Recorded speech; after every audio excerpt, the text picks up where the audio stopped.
Hey everyone, आज मेरे पास एकदम स्पाइन चिलिंग स्टोरी है। आप सब हॉरर एंथुसियास्ट्स के लिए सीट बेल्ट लगा लो, क्योंकि हम डाइव कर रहे हैं रामपुरवा के मिस्टीरियस हॉन्टेड वेडिंग प्रोसेशन में।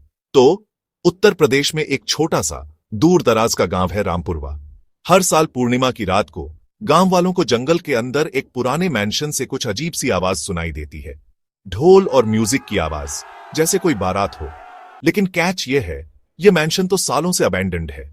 गांव के बड़े बुजुर्ग कहते हैं, यह कोई मामूली बारात नहीं है, ये एक भूतिया बारात है, और जिसने भी इसे देख लिया वह कभी वापस नहीं आता।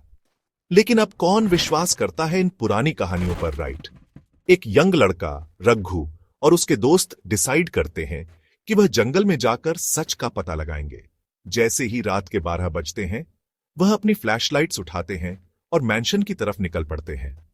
रात एकदम अजीब सी शांत है, जब तक अचानक ढोल बजने लगते हैं। रघु और उसके दोस्त पेड़ों के पीछे छुप जाते हैं और शौक में देखते रहते हैं। धुंध के बीच में से उन्हें एक दूल्हा सफेद घोड़े पर दिखता है, बाराती जिनके चेहरों पर चंदन लगा हुआ है, और एक बुजुर्ग आदमी सर पर माला पहने हुए। सब धीरे धीरे मैंशन के सामने जमा हो रहे हैं, लेकिन उनकी आंखें वह इंसानी नहीं थी, खाली, काली और मरी हुई। फिर बारातियों में से एक रघु की तरफ सीधा देखता है और स्माइल करता है। रघु का तो खून ही ठंडा पड़ जाता है। हम देख लिए गए। एक फुसफुसाहट हवा में तैरती है। अचानक मैंशन का दरवाजा चरमराकर खुलता है और अंदर से एक दुल्हन निकलती है, काले कपड़ों में लिपटी हुई, उसके पैर पीछे की तरफ मुड़े हुए। दोस्तों में से एक, विनय, डर के मारे चीख पड़ता है। बाराती उसकी आवाज सुन लेते हैं। वह सब पलटते हैं और हवा में तैरते हुए उस पर झपट पड़ते हैं। रघु और बाकी लोग भागने की कोशिश करते हैं, लेकिन एक घना कोहरा उन्हें घेर लेता है। ऐसा लगता है जैसे पेड़ खुद जिंदा हो गए हों। जब रघु मैंशन की तरफ भागता है तो उसे एक बुढ़िया मिलती है जो उसे बताती है, यह बारात शापित है।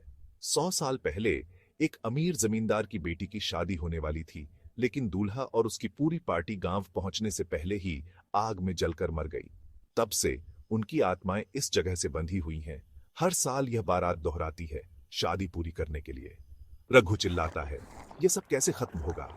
बुढ़िया जवाब देती है, किसी को दुल्हन से शादी करनी होगी, वरना वह हर साल एक नया दूल्हा ढूंढेगी। रघु को एहसास होता है कि उसके दोस्त एक एक करके गायब हो गए हैं। मैंशन के दरवाजे पूरे खुले हैं और अंदर शादी जोरों पर है। दुल्हन उसकी तरफ देखती है, उसकी आंखें लाल, उसके होंठ हिल रहे हैं। क्या तुम मेरे दूल्हा बनोगे? रघु को एक अनजानी ताकत अपनी तरफ खींचती हुई महसूस होती है।